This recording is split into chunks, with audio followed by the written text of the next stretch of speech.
Hey guys, welcome to Boxing Squared for boxing news and views from around the internet. And heavyweight news it is today, and here's the news sting.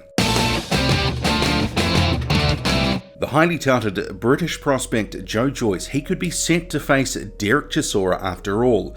The Olympic silver medalist promoter David Haye has been trying to match the 32-year-old with Chisora for a number of weeks, with Del Boy publicly turning down a purse of £80,000 at the start of February. But Haye, he has kept working at a deal, as he explained on social media. Good news, very good news for fight fans, particularly British fight fans. And Derek Chisora shook Joe Joyce's hand a couple of weeks back and said if the money was right, he would fight. He shook his hand. I hope he's a man of his word, because myself and Eddie Hearn have put a financial package together that equals what Derek Chisora received to challenge for the European title on foreign soil against an unbeaten 14-0 fighter.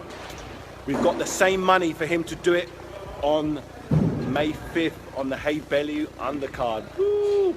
How exciting would that be, guys? Joe Joyce, Derek Chisora. Derek, don't be scared, son. Do it. Sign a contract, baby. Let's make it happen. Meanwhile, Joe Joyce has advanced his record to 2-0 after dispatching Rudolf Jozik in a first-round knockout at the York Hall. Joyce barely broke a sweat in the bout, which ended after Jozik was hit with a right hand while pinned in a corner. I've looked at that ending a few times, and I actually do question how hurt Jozik really was.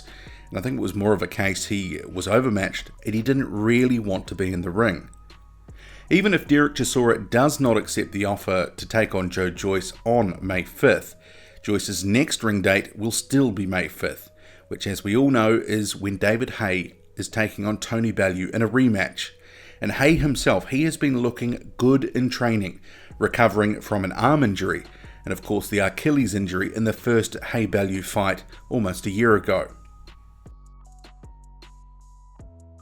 Cuban southpaw Luis Ortiz says he's not the least bit intimidated by his upcoming opponent, WBC champion Deontay Wilder, telling BoxingScene.com, "Wilder's talking too much. He's going to have to back that up in the ring. I'm not like those other guys he fought. I'm a real fighter. His trash talk makes me laugh. It's just a lot of noise. I'm hungry. I'm doing this for my family. He better take me seriously, because he's going to find himself on the canvas before he knows it. I'm going to show the world who King Kong is." Ortiz has also posted to social media showing some of his training. And for me, he is actually looking in pretty decent shape, and he runs a lot faster than I thought he would. And he's possibly a bit leaner than we have seen him in his most recent ring appearances. But realistically, Ortiz, he has to be in the best shape of his career, because Wilder will be come March 3rd when they meet.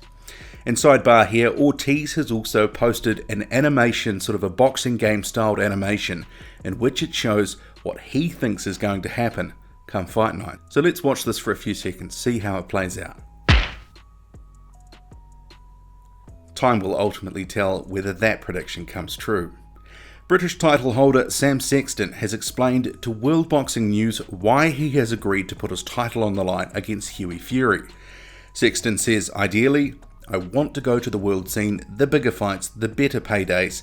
I need fights that are going to progress me and not give everyone else a leg up as such. It was just a fight that made sense, and hopefully a win over Hughie Fury would gatecrash me on the world scene." On how Fury performed against Joseph Parker in 2017, Sexton said, "From what I saw, it was quite a negative fight on the back foot, with Fury making Parker do all the work coming forward. But there you go, styles make fights, and Hughie's an awkward fighter." Sexton vs Fury is scheduled for May 12th and will be on free-to-air TV in the UK, Channel 5. And just on that, I think most of us would say that Sexton does shape as the massive underdog in that one, but you never know. Now, Deontay Wilder, he has dropped Mike Tyson's name into a number of points that he has been making in recent months, such as saying he's got a better record than Tyson, he's now more feared than Mike Tyson, and he would beat Tyson by knockout, and actually he would beat any other heavyweight in history. All units 10-3, it now appears as though shots are being fired. And generally, Mike Tyson has resisted the urge to talk about Deontay Wilder at any length or to actually criticise him. but he has given a few scraps away in a promotion for his new podcast, Bite the Mic.